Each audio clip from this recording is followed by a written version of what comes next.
Okay, after some technical difficulties, we're back. And there's no rainstorm to blame it on. So, so Ralph, I know you we're lost talking me about Little League. somewhere. We're talking about that Little League father that makes you want to smack him upside the head. Yeah, to say the least. To say the least. And one of these days, I'm gonna find that piece, and I'm gonna have to read it to you, or actually I'll have to scan it and send it to you. But nonetheless, yes, I remember that Little League father. As a matter of fact, I remember one early spring. I said to my oldest son, I said, "So, what do you want to do for Little League this year?" Because he had belonged to a couple of different Little Leagues over the years, and he goes, I don't think I want to go to Little League. I'm going to wait till I get to high school and try out for the team there. He goes, I really don't. He goes, I don't really like the parents and the way they run things. And I was like, wow, you read my mind. You read my mind, Absolutely. So, I mean, you put kids out, and like we were kids, we played in the schoolyard mostly, and we chose up sides, and it was more fun. Let's put it that way. More fun for the kids, because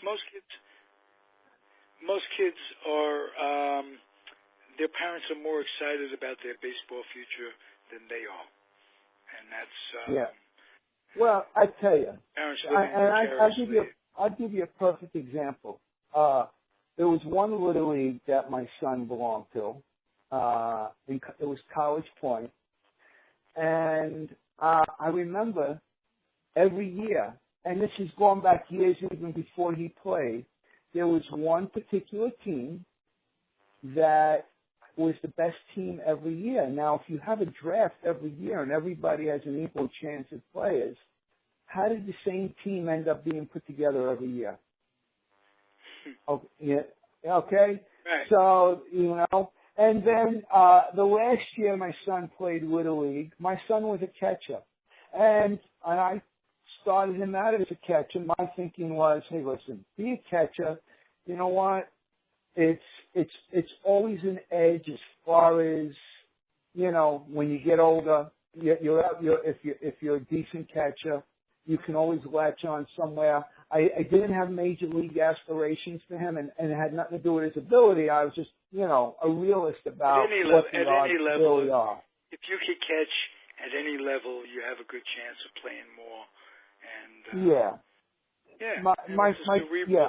listen, he exhibited a lot of potential, and my thinking was, well, you know what? If he can be a decent catcher, hey, maybe you get a little financial assistance at college. That was like my dreams. I knew what it takes to play pro ball, and and I'm honest in assessing my kids. It's just I don't believe in blowing smoke up their butts and giving them false hope. I don't believe in shattering their dreams, but I don't believe in telling them Santa Claus is real either. So, nonetheless, you gotta walk a fine line sometimes. Right. So, make a long story short, so the last year he was in Little League, the guy who managed the team made his son a catcher, and his son was just, and my son was a good ball player. He can hit and he can field, I didn't want to be one of those Little League fathers who complained. I just zipped my lip and, let him play, and that was that. So I saw the politics firsthand. So nonetheless. Well, that has to be very, very difficult for father and son. I think putting both in a position of that, where your dad manages you and what have you, that's wrong. That absolutely. Yeah. And it's unfair to the other kids on the team, one way or the other. Of course. Or you're going to put too much pressure on your kid and bend over the other way for the other team. It's just not right. They should make some rule. You can't manage your kid. That seems logical But, the way the world works is not always very logical these days. I've seen that on so many different levels lately that it's very scary. Well, yeah, it kind of goes back to something Craig once said to me when I asked him. Craig is an attorney. I asked him a legal question. I go, "No, are you kidding me?" And his answer to me was, and this is well over 10 years ago. His answer to me was, "Common sense and the law do not go hand in hand, or do not always go hand in hand." That's right. So. Well, Scott Anyway, has an expression that there's the law and then how the law is interpreted. And it's interpreted by the people who have the money. I mean, the golden rule, those with the gold rules. And that works in the legal business. You pay for your representation. And I'm not saying you pay the judges, but the judges oftentimes side with the attorneys that are in their country club, and that's just the way of it. So there you go. Money talks. You know what? It's very true in a lot of cases. It really is. So let's go back to baseball. So tell me something. Let's talk about this year. Anything, any players, anything, any situation jumping out at you that you? Well, I'm always the optimist about the Mets. Always the optimist. I heard a rumor that there was a chance that Granderson might bring McCann from the Yankees. Granderson has been so pathetic this year as a hitter that it's almost addition by subtraction if he leaves the outfield. He can't play center. Cespedes can't play center, and they got Bruce in right. So he's due out. Could he, in fact, I'll ask you, you're a Yankee fan, is McCann any good behind the plate? And could Granderson bring him? Is there a possibility of that? Wait. When you say bring him, you talking about a one-for-one trade? I'm talking. That's what the rumor was, that they were talking about Granderson. Okay. I don't know who they're going to throw in, but if it's what do you mean? You mean who the Mets are going to throw in? Well, I don't know. Yes, I would assume it would be the Mets, but you have to tell me. Okay. All right, I'm going to tell you. No. All right, I'll tell you. Is McCann I'm going to tell you. big league catcher? Let me give you the whole synopsis. You don't even have to ask. I'm going to give you the whole synopsis. Okay? Here it is. Now, let's just say this is a straight up trade, and you're also trading contract for contract. There's no money exchanging hands to balance out a contract. Okay? Then I would think the Yankees might do it because Granderson only has 1 year left on his contract. McCann, I believe, has 2, and it might even be 2 and an option, an easily obtainable option. So I'm not, I believe McCann is owed like $34 million. So if they would do that even up, I think the Yankees might do it, and just because Granderson at that point, he can be a DH against righties. He's got the short right field porch for him. Right. It might actually work. McCann is really good behind the plate. He's not throwing them out like he was, but next to Darno, he's he's Molina.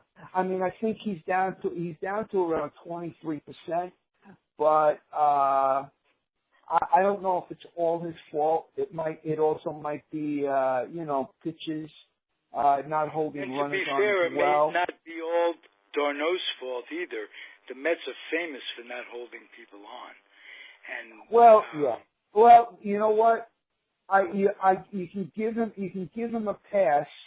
You can give him a pass when he caught Syndergaard, but they won't even. Syndergaard is so poor at holding runners on. Rene Rivera has become Syndergaard's personal catcher, and they're still running roughshod on Darnold. Right. So, no, No, I'm saying they're running on the catcher. In other words, you can't take the heat. You can't put the blame on Darnold's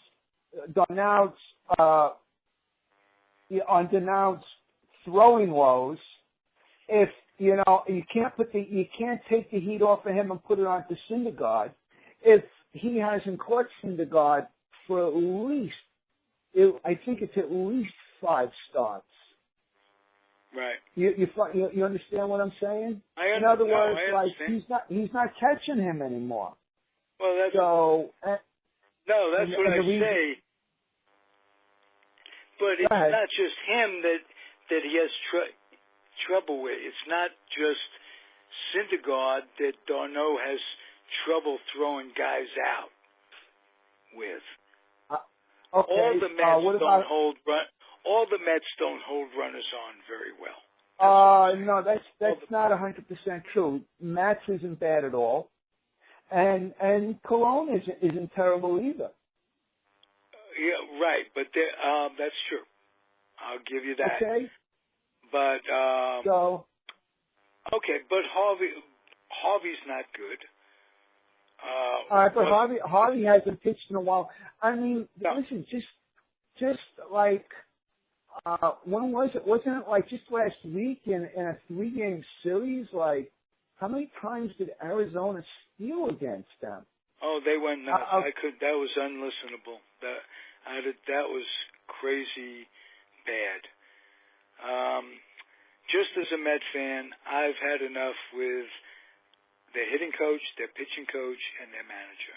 I would like very much if Dick Scott took over and if they brought Viola up and somehow replaced Long.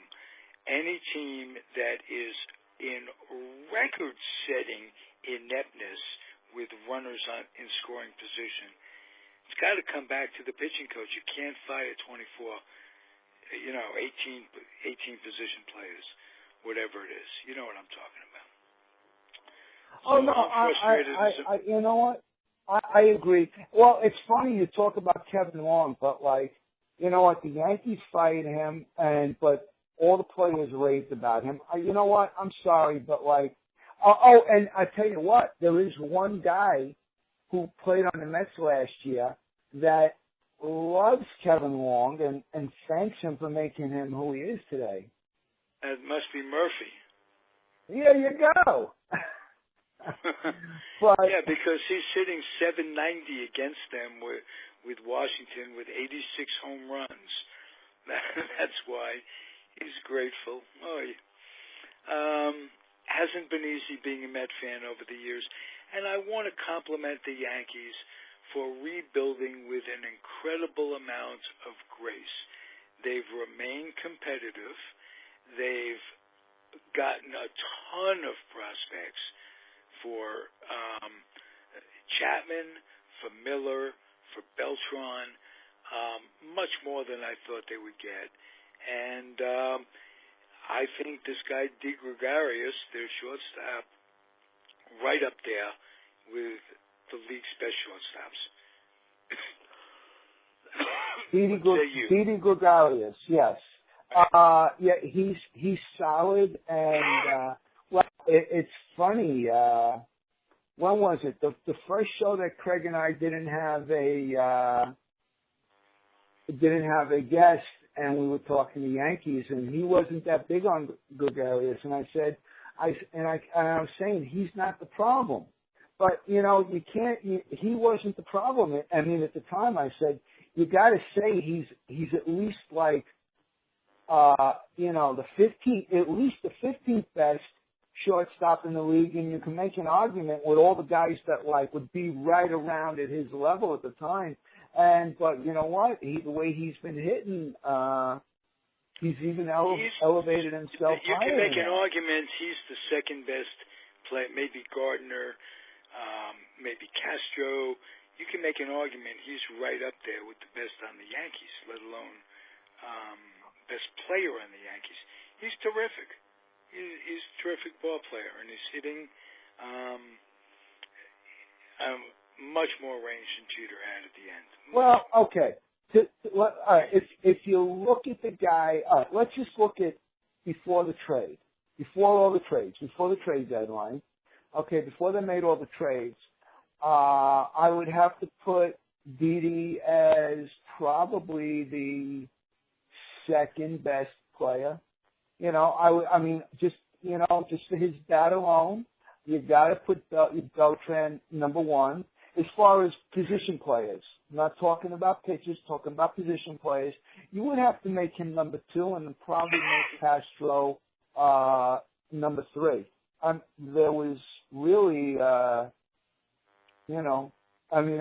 was horrendous. But the Yankees, listen, I've always, you've always heard me say this every time, people would talk about the Yankees and throwing around the money and try to accuse me of being a typical Yankee fan. I always said no. I'm okay. I want them to tear it down. I'm okay with the rebuild. I'm good with it. I think, well, the rebuild shouldn't take long. Was my point. I have a question for you, Wayne. Sure. Okay. Back in 2004, the Yankees signed A-Rod. Now, they traded for him. At that time, pardon me? They traded for him. Oh, they traded for him. They got him. Okay. What do you think would have been best for the Yankees? Not best for Jeter, not best for A-Rod. Do you think it was the move to leave Jeter at shortstop and make A-Rod a third baseman? Or do you feel that it would be better if they had put A-Rod at short? And, you couldn't mess with Jeter's head, this, that, and the other thing. I think that's bullshit. I think A-Rod had much more range than Jeter had at that time. And I think it would have been better for the Yankees if Jeter would have been the third baseman and A-Rod the shortstop. I understand the pride factor. I understand all that stuff. He's the king of New York and all that stuff. What do you say to that? I say for the first 4 years, A-Rod probably would have been the better defensive shortstop. I think overall, when you look at the whole time that they were together, and so what were they together? 10 years, I believe. It's probably a wash because A-Rod he got big, and you can see how he was on the base paths. That he had lost some of his speed from just getting bigger and older. So probably a wash. Okay. And this is not a knock on Alex Rodriguez, but I was a huge Alfonso Soriano fan, and I was quite upset when they traded him for Alex Rodriguez. I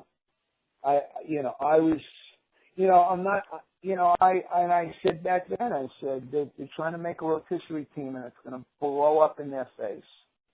So I always say, yes, you got to have stars, you got to have great players, but you got to balance it out. You need, you need role players. I always say you go back to the guys, to the teams of the 90s. They had you had the great bullpen. You had the first championship you had Wetland and Rivera, and then when Rivera became the closer, you had Mike Stanton, the lefty, and you had what's his name, Jeff Nelson. Oh, and you had the rubber arm guy in the bullpen who can pitch any time, any way, any amount of innings. Romero Mendoza. And then and then through the years you look at the fill-ins they had. Louis Soho. You had Chad Curtis. Oh, who is that other young kid, the blonde kid, the outfielder? I mean, and even when you look at their stars, they weren't like Mike Trout kind of stars. You had O'Neill and Bernie Williams. O'Neill, Mattingly, these were solid ball players. Well, Mattingly was gone after 95. He retired after 95. But well, you had Tino Martinez. I said you had Martinez at first. I mean, guys that like came through in the clutch, and then you look also like three different third basemen for those 4 championships: Charlie Hayes, Wade Boggs, Scott Brocious. We talked about him on Facebook the other day, Scott Brocious. Yes. It was his birthday, and you posted something.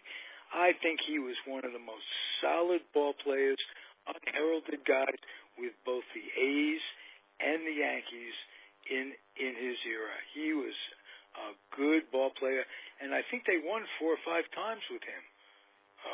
No, they won. I believe they won 2 championships with him. They won 1 championship with Boggs, and I believe 1 championship with Charlie Hayes, if I'm correct. Oh, okay. All right, because Boggs, I believe Boggs was 96, and remember he jumped on the horse, and everybody remembers Wade Boggs, like climbing on got on the horse with the mounted cop, and I remember the funny thing is he says, I don't know why I did that. He says, I'm scared of horses. And then I remember, I believe it was 98, Charlie Hayes actually caught the final out of the series. And I hope I got my dates right. And then Brocious, I believe, was 99 and 2000. Right. So, but when you think about it, though, it was like, Oh, they were golden years. And you had your 5 guys. You had your 5 basic guys. I mean, 5, 6 guys. You had Williams. You had Jeter, you had Posada, you had Rivera. I mean, just it's another dynasty.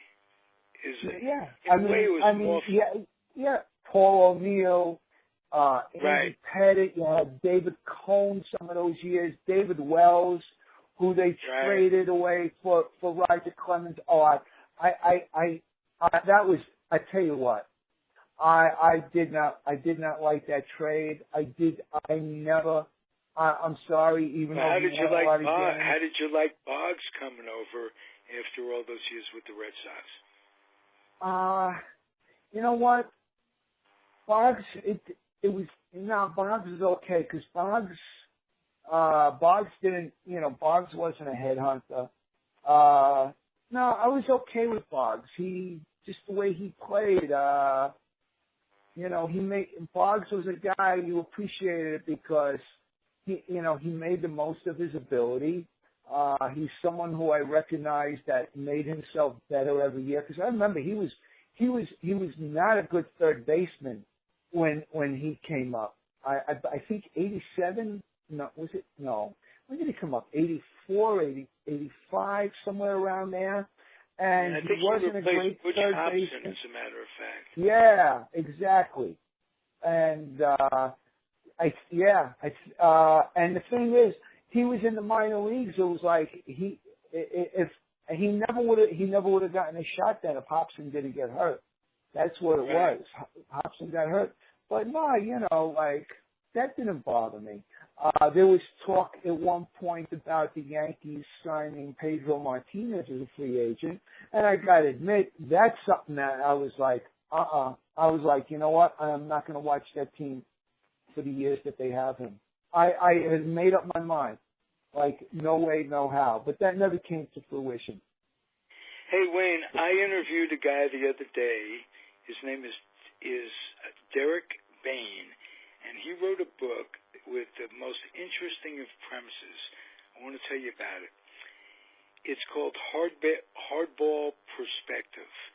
And basically what he does is take all the franchises and surmise that players that played in those franchises, that came up with those franchises, stayed with those franchises. And he uses 3 sets of statistics to determine what effect like a guy like Babe Ruth, he uses his stats all the way through if he'd have stayed with the Red Sox, having him pitch for the few years and then become an outfielder. Boggs would have come up with Boston. His stats would have stayed with Boston the whole way. And using WAR and 2 or 3 other complicated stats systems, he determines which franchises would have done better without trading or, selling or whatever the players off. And terrifically interesting concept. So look for it on Facebook. The guy's name is Derek Bain, and it's Hardball Perspective. You'll be fascinated. You're a stats guy. Wow, particularly with some of the, all the players that the Yankees in the '80s. Oh my, when you think about it, Fred McGriff, Doug Drabeck, Jake Buhner, right off, and those are just 3 right off the top of my head, and I know that there were others. I know they had so many comebacks. What's his name? Damacio Garcia, the second baseman. Right. Yeah. He went to Toronto, right? I think. So, yeah, he did. He went to Toronto. Okay. So, so tell me, I liked Wells. I liked when Wells came out with Babe Ruth's $35,000 cap, and and pitched with that cap. I think they outlawed it because it wasn't, quote, uniform, because it was the old style flat top hat. But I thought that was pretty cool, and he pitched in the winter as well with the Yankees. He pitched the perfect game. Perfect. He and David Cohn pitched perfect games. Quick question though, getting back to Derek Bain. As a Met fan, did you ask him about what a difference Nolan Ryan would have made? Yes, I knew you were going to say that. No, I didn't. I didn't bring that up. Shame on you. You're fired. Okay. Okay. And all right. Did you ask him about? I can't work for a man who fires me. Hey, all right. Did you ask him about any Met trades? Did you ask him about Amos Otis? Famous Amos for Joey Foy. Oy, that killed they went a long time without a center fielder. They had a lot of trouble for a long time. Even when they won in '73, they didn't win at all. Mays was on his last legs, literally. One of the guys, Don Scheck, the guy we had on, I don't remember if you were on that show, Jim Gasker. No, I wasn't on. Oh, okay, but he was a former Met center fielder in the year they won. Rich Childs was another guy. Rich Childs was a guy I got to meet in Sacramento after his career was over. He was coaching at Davis University of California at Davis. And he played in night league ball in Sacramento, which was a terrific winter climate for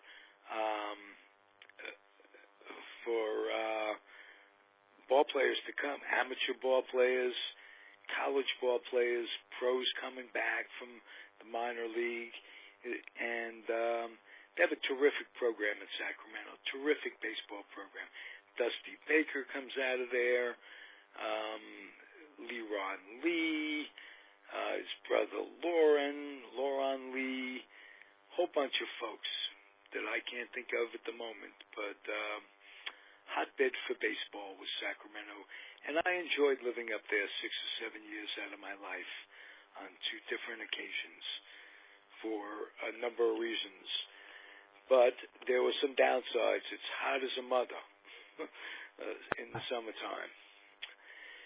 So, speaking of climate, 2 more years, you're in Florida.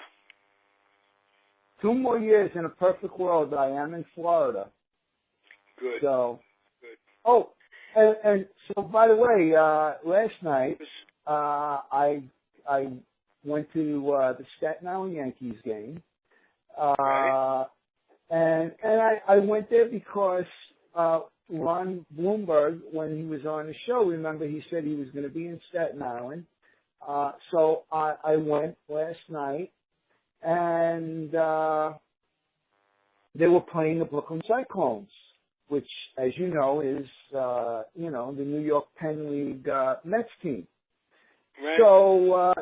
So just let me just say, even though the Staten Island Yankees have a better record than the Brooklyn Cyclones, I would have to say that more players from Brooklyn caught my eye than the Yankees. Okay, just saying. They had an outfielder, Desmond Lindsay. He caught my eye a little bit. Nothing super duper, but caught my eye. Keep an eye on their shortstop, though. His name is Colby Woodmansee. I gotta say, nice stroke, nice pop. Look good. And their starting pitcher seemed much more in control and relaxed than the Staten Island starting pitcher. His name was Morandi Gonzalez. So the you first might one want to with the Mets, Morandi Gonzalez. Yes, Morandi Gonzalez. Okay. He was the starting pitcher with the Mets. Him and Woodmansee probably, if I would say like which two, they, to me, it's like if someone said to me like just going by what I just on the eyeball test, not knowing anything about scouting reports and not having watched them more than once, just going by an eyeball test based on one game, I'll peg those two as like, Okay. Now, who do you like on the Yankees, if anybody at all, on the staff? There was the first baseman. He was lefty, Drew Bridges. He had a nice swing, good pop. He actually hit a couple of bombs that were just foul down the right field line. And this guy, and I thought that was impressive because he was doing it on pitches that were 93, 94 miles an hour. I mean, this guy Gonzalez, he threw pretty hard, but he also had a nice changeup. And then when the guy that was warming up, they warm up right on the side, behind third base, in left field. So they warm up on the sideline over there. And I'm watching the game, and I'm hearing pop, pop, and I'm looking, and I'm seeing the guy warming up for the Yankees. I mean, and the other reliever that was there before, like the glove was not popping, pop. And I'm looking at the kid, and he's like big. I'm like, man, that kid looks big. I said, yeah, he looks like he's almost as big as Betances. So I open up the program, and according to the program, he was 6'8". His name is David Palladino. So I only watched him, I believe, for 1/3 or 2/3 of an inning, and but the radar gun was not like really, the pop was like, it was more pop than number, but it's quite possible that, he was just doing what he needed to do to get him out. Wyatt was really tired, and actually he was like falling on his face. So that was, that was the top of the seventh. Yeah, so I split right after the bottom of the seventh. The score was tied. I actually, going into the bottom of the seventh, they were tied. I said, all right, come on, let me just catch one more. And, so had to go. The Yankees ended up winning. Radar guns irk me. I mean, you could get a guy throwing 97, and if the ball is coming in right down the middle of the plate, or a straight 97 with no movement, he's just as apt to be hit as a guy throwing 89 with good movement. So I think this speed thing where everybody being signed is like 6'3", 240 pounds. No little crafty lefties anymore. Well, you know what though? The thing is about the radar gun though. But the radar gun what's good about the radar gun though, it has its place, and I understand your point. The bottom line is, you let a pitcher get a guy out the way he gets a guy out. There's, one way is no better than the other, so to speak. Right. But the thing is, with the radar gun, you can track the difference in speed. In other words, like, oh yeah, but you can between the speed of his changeup and his fastball, and that's where the radar gun. Exactly, that's where it comes in.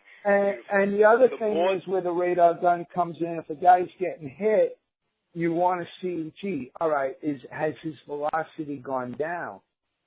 Okay. Right. Or actually, and I'll never forget this, I remember Wyatt and I, we went to a Yankee game a couple of years ago. Chris Stier was pitching, and when he was starting to get into a jam, the White Sox were winning, most of the game, and then the Yankees tied it, but when he started to get into trouble, he was like 94, 95 all game. And they really, for the most part, couldn't touch him. And then when he got into just a little bit of trouble, it might have been around the 16th or so, anytime he hit 96, it was a ball. So, the radar gun would be telling me like he's overthrowing and he's losing his command. So, but a catcher could tell the manager the same thing if they come out to talk at the mound like in the old days. Is he losing it? The catcher he'd look at, the manager would look at the catcher. A lot of times, the catcher would be the guy. I just think as a tool, it's wonderful, but it's not the do-all, end-all. And without a doubt. Yeah. There's movement on the ball. And different, whatever you throw, the difference between your fastball and your off-speed pitch, the number of miles, if it's 89 to 75, it's better than 97 to 90 type thing. I agree 100%. But and again, and it goes back to what we were talking about Syndergaard. It's like the fact is also like he's probably throwing more fastballs. Stay away from his slider. So after you see that fastball more and more and more, they catch up to it. They keep fouling it off, and again, it builds up the pitch count. Here's a guy that throws like, look at, I'll give you an example of two New York pitchers, one on the Yankees, one on the Mets, who both throw really hard, but to me, they throw a little bit too straight. Robles and Eovaldi. Both of them hard throwers, but I don't think they have enough movement on their fastballs. Yeah. So that's a fact that straight throwers looks good on the radar gun and does get that pop in the glove, and also the faster they come in, the faster they go out too. There's that theory. Yeah. Well, who was the catcher with the Dodgers? Was it Norm Sherry? Norm Sherry was the catcher. His brother was the pitcher. Yes. He was the one. Koufax was wild. On the told Koufax, take a little off it, and that was supposedly. I don't know how true it is, but I've read that story many times. So. Oh, I've read it too. I think it is true. It might be true. Yeah. You know? Absolutely. Take a little off. So what do you think? Do you think the Yankees can contend from here to the end of the year, or you just think it'll be a nice segue to next year?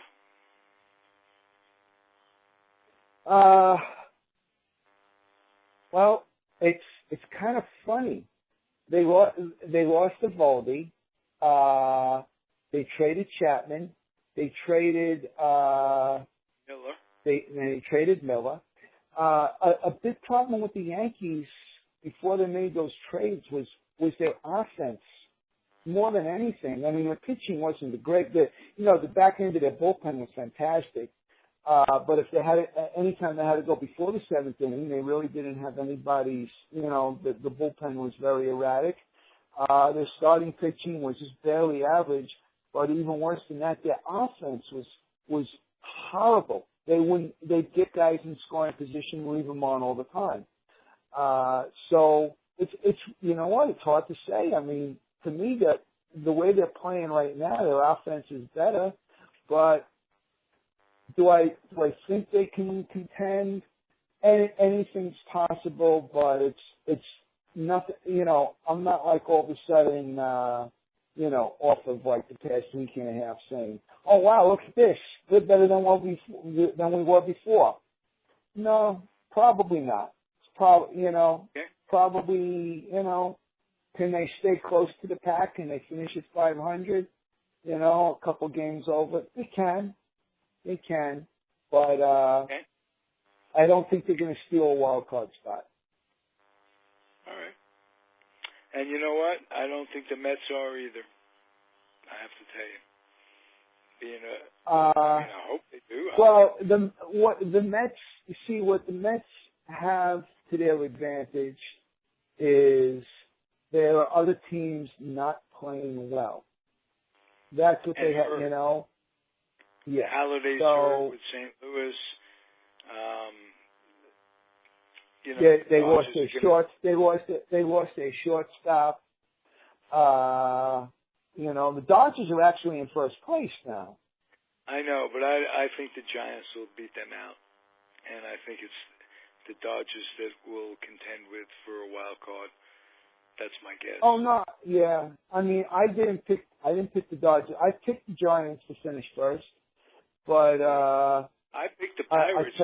I picked the Pirates over the Cubs initially, and they're starting to play some good ball. I picked the Cubs. I picked Washington, Chicago, and San Francisco as the three division winners in the National League, and I did pick the Mets and the Cardinals as the wild cards. So, but you know what? It really could have been a toss up. Either way, like you could, you could have picked the Pirates, and the Dodgers, it's like you can't say, oh, what are you kidding me? Like, where'd that come from? I actually. Well, I'm not one that cries injuries or anything as an excuse, because you have to have a strong bench to begin with, and you have to have a strong organization where you can bring guys up and have them fill in. But the Mets have been devastated with injuries this year. Unbelievable amount. And you can't discount that. I mean, Wright, Duda. Okay, all right. Wait. I'm going to tell you just what I tell every Mets fan. okay, when they bring the injury thing up and they start with David Wright. Okay? David Wright was not the key to your season. Okay? And you know what? The Mets had no choice but to move forward with optimism and fingers crossed with David Wright being the everyday third baseman. Okay? What happened was pretty much the fact that he didn't last very long and he wasn't very productive when he played, okay, was pretty much what I expected, but he wanted to play.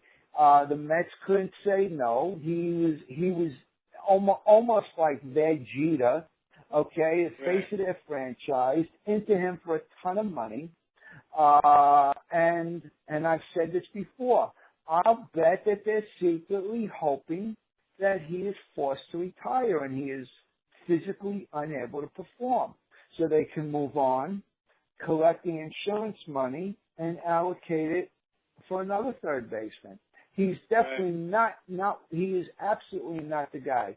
Due to getting hurt, it hurt you, but they got pretty lucky. I don't think, if you look at, all right, they didn't replace his power with Loney, but Loney makes contact. Loney's been hitting the ball, comes through in the clutch. Good ball player.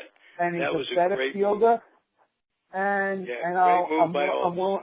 and let's face it, who knows? The Mets probably wouldn't have lost Game 5 if James Loney was the first baseman.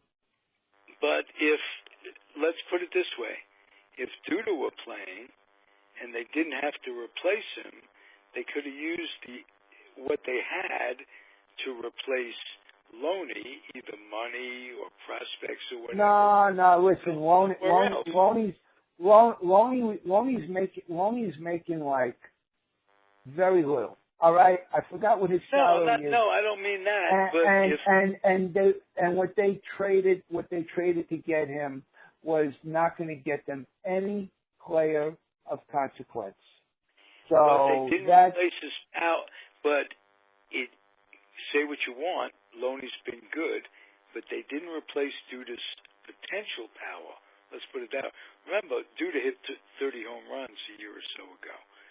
So you weren't helped by the fact that he went down.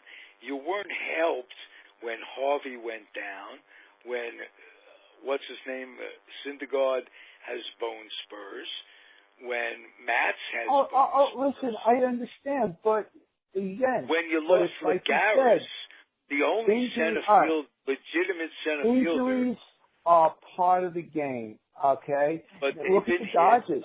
An amazing amount of times.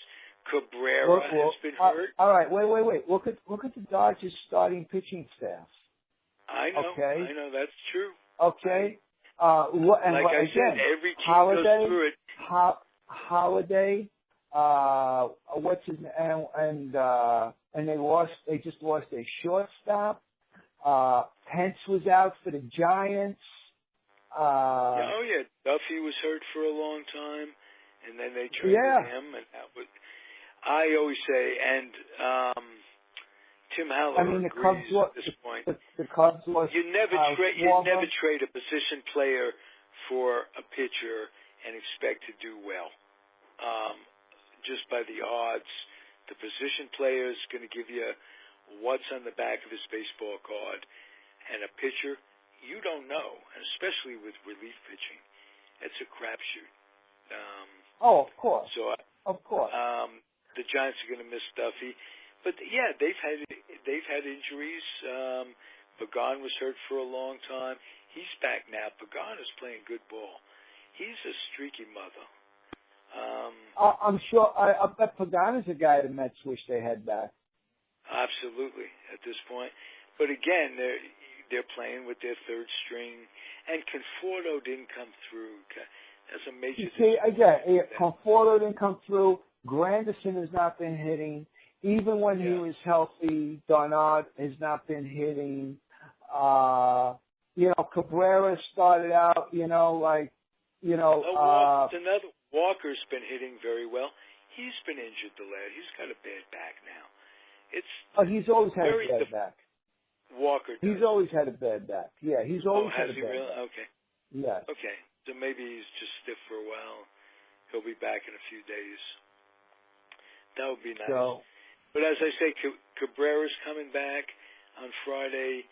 Cespedes is coming back on Friday, and we'll see.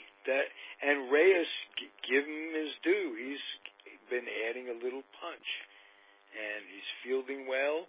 They have him at short tonight. I like it. I like that they got him. And it wasn't only Dorneau who's having a shitty year. It's the other catcher, too, that they had to option out. Polecki. Kevin Polecki. Yeah. Both highly regarded. He was supposed to even have taken over for Dorneau when Dorneau was doing well. And that's a major disappointment, the catching. So, I'm a little disappointed because Jake DeGrom, 5 innings, 13 hits, 8 runs. I have him on my Diamond Mine team, so that's as I say, that is no boy. You're talking tonight? Tonight, right now. Really? Against the Giants? No shit. That's against good. The Giants. Yes. That doesn't mean well, it's That reminds me of when you play fantasy ball. I call it getting schmaltzed because Schmaltz gave me a third of an inning and 6 earned runs one day. I'm riding in the car and I put on the radio and getting some scores, and it's the bottom of the first inning, and Atlanta's behind like 7 runs or whatever. I said, whoa, that one hurt. That one you don't come back from. So I called it getting schmaltzed. Every year you got to get schmaltzed at least once when you play fantasy baseball. That's how it goes. Well, in my, in the game that I play, it's like, we go off the stat replay off of that whole season, but, a game like this for DeGrom, whip is big. The way Strasburg got rocked yesterday, actually his last 2 starts he's gotten rocked. So, but you got, you got to hope it's a situation where the cream rises to the top. But Strasburg has not looked good in his last couple of starts. I hope he's not injured again, meaning the back or the shoulder, because that seems to be plaguing him the past couple of years. Thankfully, it's not an elbow, and he rests for 2 weeks and he comes back like Strasburg. But yeah, we'll see. Well, we've come to that part of the show where we say goodnight to everybody. Okay. Ralph, thank you for coming on. I appreciate it, and Craig appreciates My pleasure. it. Wayne, one of my favorite things in life is chatting ball with you. You are, it's a throwback to my youth, talking to a New Yorker. I appreciate your directness, and you have opinions without being opinionated. And there are very few people doing this that qualify under those circumstances. So, very cool. I'm glad you're doing it. I'm glad you're having fun with it. Thank you. And it's always a pleasure to talk to you, Ralph. And good night, everybody. I listen to Craig's show. Pardon me? No, I said, go ahead. No, I said I will. I was just saying I listen to your shows with Craig, and you guys are very comfortable together, and he's got a nice, warm voice on the phone, and you're good together, and it's fun to listen to you. He's got a very warm voice. You know what? He's got a very warm voice for a lawyer, doesn't he? Absolutely. He just makes one feel at ease. And it was a terrific interview with the artist, Margie Lawrence. Yes. Yeah, she's terrific. And her work by the way. If you anybody out there, check out her work and check out John DeQuisto's work as an artist. Unbelievable. One is a sketch artist and one is a painter, and you'll enjoy their work. Baseball art is beautifully. Reminds me of when I was a kid, Neiman. Do you remember Leroy Neiman? Did you enjoy his art? Yeah. Of course. I thought he was terrific, and these two have totally contrasting styles to both Neiman and each other. But it's a pleasure to be around them on Facebook and hear them on the air and all this. This is fun for me. So, and I'm glad you're a part of the Comfortably Zoned Radio Network. How's that for official sounding? Also known as the Comfortably Zoned Radio Network Empire. Yeah. Ooh, so that makes you the emperor. Wow, that makes you like Emperor Zig. Well, yes, Emperor. Okay, Emperor Zig. But it is fun. I got to say that I just created a playpen. That's all it is, a big boy's playpen. And everybody that does it with passion. And whatever it's not all baseball shows on the network either. So tune in to any one of them. It's Comfortably Zoned radio.com if you want to check us out on the internet. And on Facebook, we have a group Facebook page. And your show, Wayne, the one I'm on right now, has a group Facebook page.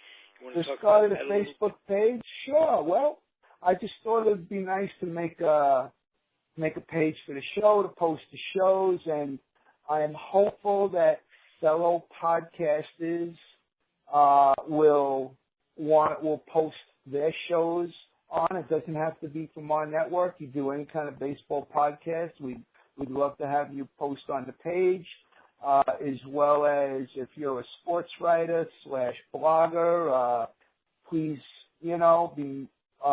feel free to post a link to some baseball related piece you wrote. And it's very simple. The group is Weightrd, WEIGHTED Donuts, DONUTS. So, and that's on Facebook. And I had to use my 58 Elston Howard card. I believe my Elston Howard looking card is up in the attic, and so that will take some digging. So, but hey, was that a cool interview with Downing about Elston Howard or what? Oh yeah. Oh man. I mean, anyone who anyone who actually knew Elston Howard, they all say the same thing, and you can just tell when they talk about him. You can just hear it in their voice that they're not blowing smoke. They right. genuinely. I think felt Downing said Elston Howard was the nicest person he ever met in his life. He didn't say baseball player. He didn't say coach, man. None of that. All over, the nicest person in his life. So that's saying something. We had Eli Gerber on as well, and Eli said the same things about Elston. Again, oh wow. So nice to hear. It's good when you have a good life's hero, Wayne. Okay, my life hero. Go ahead. No, I was going to say, okay. Well, we're gonna say goodnight to everybody because on the East Coast it's 12:20, and although I have a late shift, I have to get up on the early side tomorrow and take care of some things because, oh, by the way, because Wyatt and I are going to Cooperstown on Saturday. Oh, is that cool or what? Yeah. So, hey, is there a bus that runs from Port Authority right directly to Cooperstown? I don't know. There might be a train that goes up there, but it wouldn't shock me if there was a bus that goes up there. Whoa. It wouldn't shock me at all. So that might be something to do while we're back. As you know, Tally and I are venturing back to the city of the city. Before they called San Francisco the city, New York was the city. There was a time it was literally the center of the universe. Probably still is in many respects. I think I see a trending Google search coming on. I think it says bus/train from New York City to Cooperstown. I see that as a trending Google search. Don't you? Okay. Yes. I'll be the guy to bus/train. That'll be me. All right. All right. I Ralph, really enjoyed this. night. Thank you for thinking about me. Thank you. All right. Thank you. Have a good night, everybody. Okay. Over and out.